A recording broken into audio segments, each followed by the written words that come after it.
Se você lê um jornalista e sempre concorda com o que escreve ou fala, essa jornalista, esse jornalista, não está fazendo o seu trabalho direito. O que uma parcela dos políticos governistas fizeram essa semana, e isso inclui gente que eu respeito pessoalmente muito, cruzou a linha feio.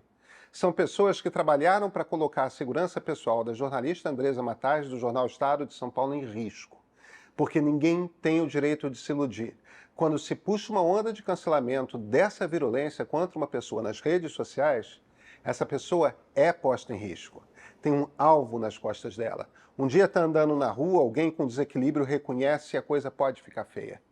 Ou então alguém distribui foto dos filhos nas redes, endereço, número de telefone, e aí vem uma onda de ameaças pelo Zap. Todos nós jornalistas vivemos um pouco disso nos anos Dilma, vivemos a coisa intensamente nos anos Bolsonaro, muito intensamente. Tem gente presa hoje por ameaças reais a jornalistas. Tem gente que precisou sair do país por um tempo. Não aconteceu nada de pior aqui como em outros países. Mas não se enganem, a turba dá medo e não é um medo à toa. Não pode ficar normal, mas está ficando normal. Não é só no Brasil, tá? O ritual do debate público se deturpou gravemente de duas maneiras. Uma que virou esporte de contato. Uma discussão foge muito rápido do mérito e vira jogo para levantar as torcidas de um lado e do outro em 2 segundos. O objetivo nunca mais é analisar o argumento, desmentir a notícia, logo viram cultivar e repetir slogans, mobilizar a massa pelas redes. A outra maneira em que a coisa se deturpou foi no próprio coração do jornalismo. Olha, jornalista com lado sempre teve, mas no tempo das redes sociais, jornalista ter lado virou expectativa.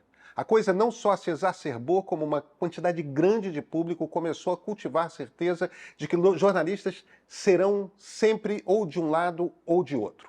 Cada vez mais gente tenta ler as coisas ou assistir algo para encaixar aquela pessoa em algum time. Muitas vezes jornalistas não estão no lado de ninguém numa disputa, sabe? Deixa eu fazer uma observação aqui, uma nota de transparência. Eu fui editor-chefe da parte digital do Estadão, isso foi no tempo em que Lula era presidente antes da Dilma. Sou colunista do jornal, mas não frequento a redação. Lá eu escrevo principalmente sobre tecnologia. Às vezes leio coisas com as quais concordo, às vezes com as quais discordo, como qualquer leitor.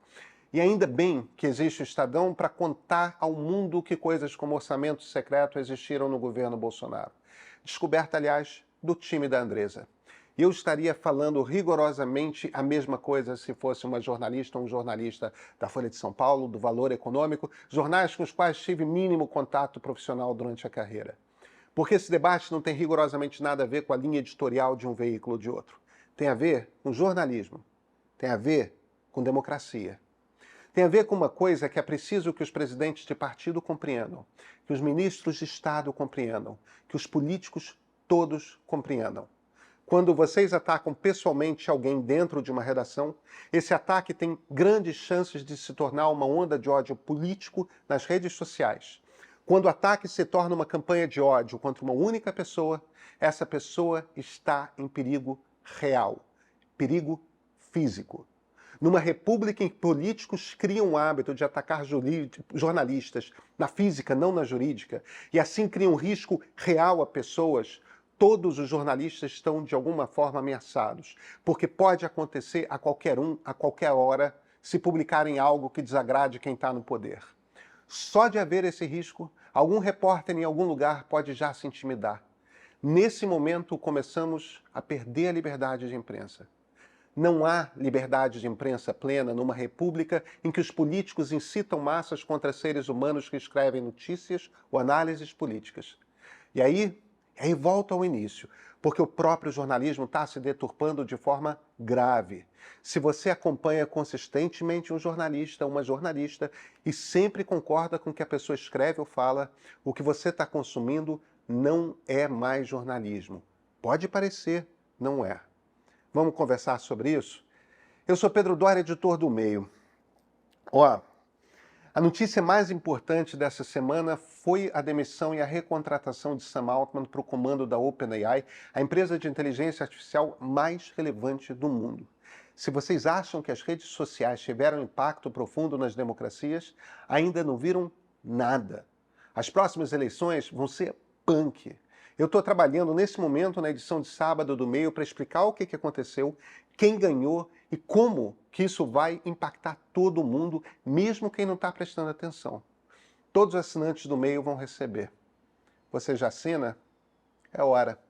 E esse aqui, esse é o ponto de partida.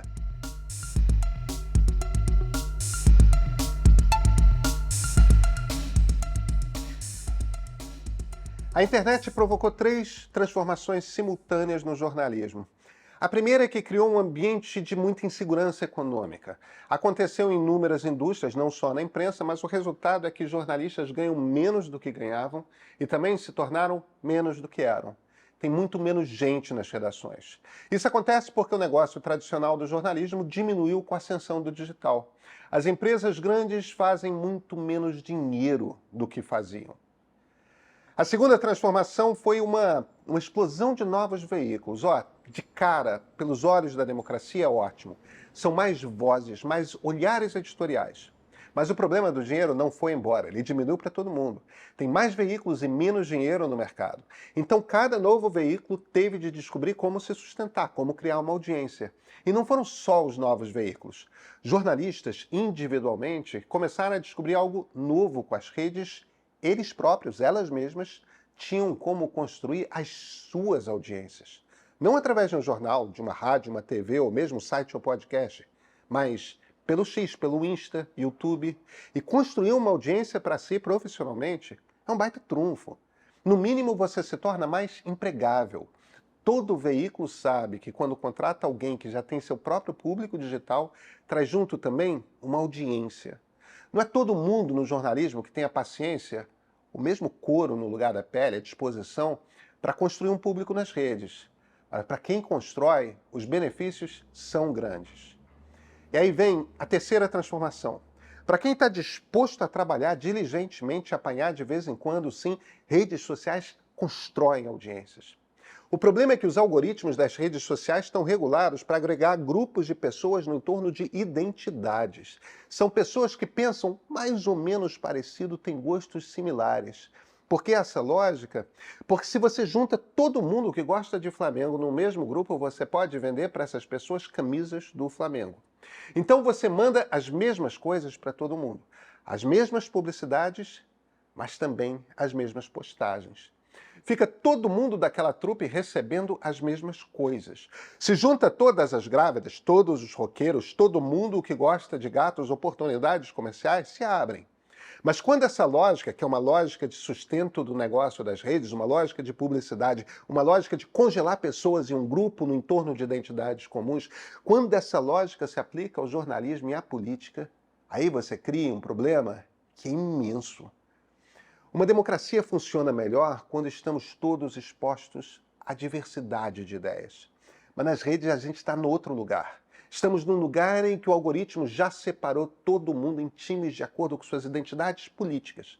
Ela cria um incentivo à uniformização dessas identidades. Então, aos poucos, vamos sendo todos moldados. Repetimos as mesmas frases de efeito, os mesmos argumentos. Replicamos os mesmos memes um após o outro. As redes, elas não gostam de ideias novas. Elas querem o conforto do conhecido. Elas não gostam de independência, gostam de conformidade. Elas querem aquela imagem igual, aquele vídeo igual, aquela frase feita que toca nos signos que despertam reconhecimento imediato de todo mundo com uma mesma identidade. E assim, divididos em times dos iguais entre si, o mais diferente possível dos outros, atuamos em bando. Todos. É ótimo para comprar camisa do Flamengo, tá? Eu mesmo estou pensando em aproveitar a Black Friday. Mas com esse estímulo à divisão da sociedade em tribos, adivinha o que aconteceu com a política? Todo mundo tem de estar de um lado e precisa odiar o outro. Dúvidas não são permitidas a ninguém. Qualquer ameaça escapar da conformidade encontra resistência imediata do bando. Esse troço é tão louco, gente, que até os comunistas, não aqueles dos pesadelos da extrema-direita, os comunistas de verdade, eles encontraram conforto nas redes sociais. Todo mundo gritando contra o capitalismo, embalado no conforto da rede do tio Zuckerberg. Ou do tio Xi Jinping, né? Não tem diferença. Todo mundo capturado pela mesma lógica comercial e sem perceber. Para políticos que queiram usar dessa mobilização, olha, é uma arma poderosa. Porque as redes resolveram a parte difícil, elas já agruparam as pessoas no entorno de identidades comuns e homogêneas.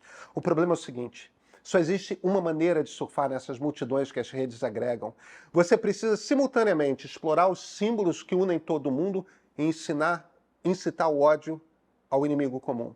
Quem é o inimigo comum? Todo mundo que não se dobra à uniformidade de identidade do grupo. Para todo político autoritário é fácil, para os outros é mais difícil. Mas olha, a tentação está lá. É só soltar os cães. A mesma tentação existe para jornalistas, tá?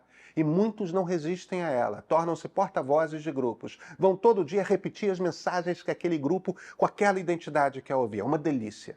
É uma droga poderosa. Te faz se sentir querido, traz sucesso, traz até dinheiro para quem sabe jogar o jogo bem.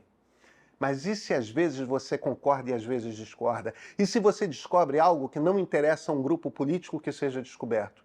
Aí você tem de tomar uma decisão. Vai surfar a popularidade das redes ou vai romper com a conformidade de bando? No vocabulário das redes sociais, jornalismo independente é o jornalismo que reafirma o que a gente pensa sempre.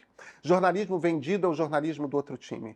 Para jornalismo de verdade, que é aquele jornalismo que às vezes publica coisas com as quais você concorda e às vezes coisas das quais você discorda, para esse não tem nome. Será independente às vezes, vendido noutras, e vamos tocando.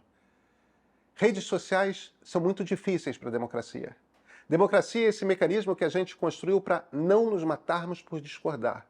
São 5 milênios de história humana e só nos últimos 100 anos que a gente começou mesmo a tentar dar forma a esse sistema de um jeito que pudesse representar toda a sociedade. Não está pronto, nem de longe funciona como devia em lugar algum do mundo.